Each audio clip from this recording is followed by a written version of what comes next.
Explore Hyderabad exclusive temple jewelry exhibition Nakshi Mela at Varahi Silver Jewelry KPHP. చనిపోయిన వాళ్ళ ఫోటోలు చాలా మంది మన పూజ గదిలో దేవుని పటాల పక్కన పెట్టుకుంటారు. అలా పెట్టుకోవచ్చా? పెట్టుకోకూడదు. మరి ఎక్కడ పెట్టుకోవాలో ఈ వీడియోలో తెలియజేస్తాను. Welcome to Suman TV. నేను మీ కృష్ణవేణి. మనకు జన్మనిచ్చిన తల్లిదండ్రులు, మనల్ని ప్రేమించిన పెద్దలు, మన కుటుంబ సభ్యులు ఈ లోకాన్ని విడిచిపెట్టిన తర్వాత కూడా వారి జ్ఞాపకాలు మనతోనే ఉంటాయి. అందుకే చాలా మంది వారి ఫోటోలను ఇంట్లో ఉంచుకొని ప్రతిరోజు నమస్కరిస్తూ ఉంటారు. అది మంచి పద్ధతి, అలా నమస్కరించాలి కూడా. అయితే ఇక్కడ ఒక డౌట్ ఉంటుంది చాలా మందికి. మరి ఆ ఫోటోలు అంటే చనిపోయిన తర్వాత వాళ్ళు దేవునితో సమానం కదా అని చనిపోయిన వారి ఫోటోలను పూజ గదిలో పెడతారు. అలా పెట్టొచ్చా? లేదంటే ఎక్కడ పెట్టాలి? సనాతన సంప్రదాయం ప్రకారం దేవతల స్థానం వేరు, పితృదేవతల స్థానం వేరు. పూజ గది అనేది దేవతా శక్తులకు సంబంధించిన పవిత్రమైన స్థలం అంతే.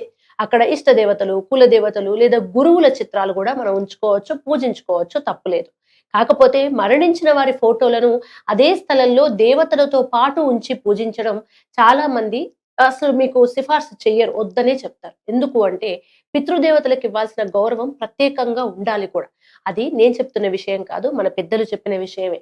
అందుకే చాలా మంది ఆధ్యాత్మిక పండితులు కూడా అనేక సందర్భాల్లో మీకు ఏం చెప్తూ ఉంటారంటే, మరణించిన వారి ఫోటోలను ఇంటికి దక్షిణ దిశ వైపు ఉన్న గోడ, అంటే ఇంట్లో దక్షిణ దిశకి ఏ గోడ ఉందో ఆ గోడపై ఉంచడం మంచిది.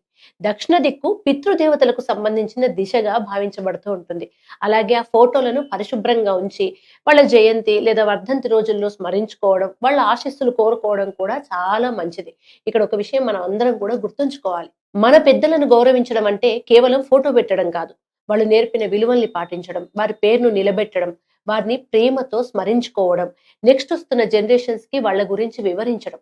పితృదేవతలు సంతోషిస్తే ఇంట్లో శాంతి, సౌఖ్యం, అభివృద్ధి కలుగుతాయి. దేవతల అనుగ్రహం ఎంత ముఖ్యమో పితృదేవతల అనుగ్రహం కూడా అంతే ముఖ్యమని పురాణాలు చెప్తున్నాయి కదా. అందుకే దేవతలకు వారి స్థానం, పితృదేవతలకు వాళ్ళ స్థానం ఇచ్చి గౌరవించడమే మన సంప్రదాయం. మీ ఇంట్లో కూడా ఎవరైనా మీ పెద్దలు మరణించుంటే వాళ్ళ ఫోటోలు కనుక ఉంటే వాటిని గౌరవంగా పరిశుభ్రంగా ఉంచి దక్షిణం వైపు గోడకు ఉంచి ప్రతిరోజు మనస్ఫూర్తిగా నమస్కారం చేసుకోండి. వారి ఆశీస్సులు ఎల్లప్పుడూ మీ కుటుంబంపై ఉండాలని కోరుకుంటూ సెలవు.